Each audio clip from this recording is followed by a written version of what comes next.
ito po yung ating sitwasyon prior sa arrival ng ating pinoprocure na incubator, no? So, weekly, tayo po ay nagpapa-incubate ng 30 to 50 eggs, no, doon sa merkado or lungsod, no? So, it takes few minutes and some kilometers from our station patungo dito. So, walang choice kasi wala tayong incubator that time. And ngayon, wala yung main na nagmamanage dito sa incubator, no? So, ang ginagawa na lang, si nanay, in fairness kay nanay, sophisticated na rin po siya, no? For how many years, ito rin po yung kanyang ginagawa. And what she's doing now is itong pag-candle or egg candling, no? Tinitingnan niya yung mga remaining eggs na hindi na-hatch kung may potential pa bang mag-hatch.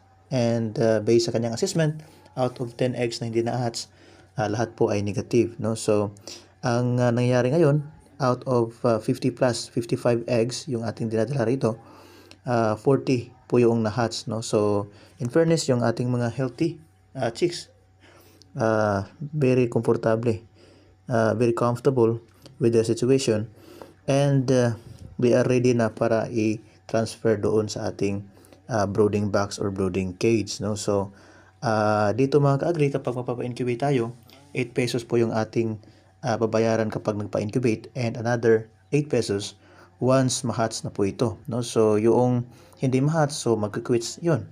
And a total of 16 pesos yung egg with hatch na or hatch na po yung chicks, no? Yan po yung ating expenses. And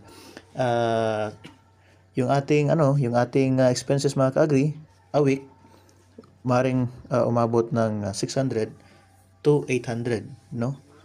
Kasi magpa-incubate tayo ng 30 to 50 eggs, and then 30 to 40 chicks po yung ating kukunin. So 8, that is the number of eggs plus 6 times 8, no? That is our total expenses.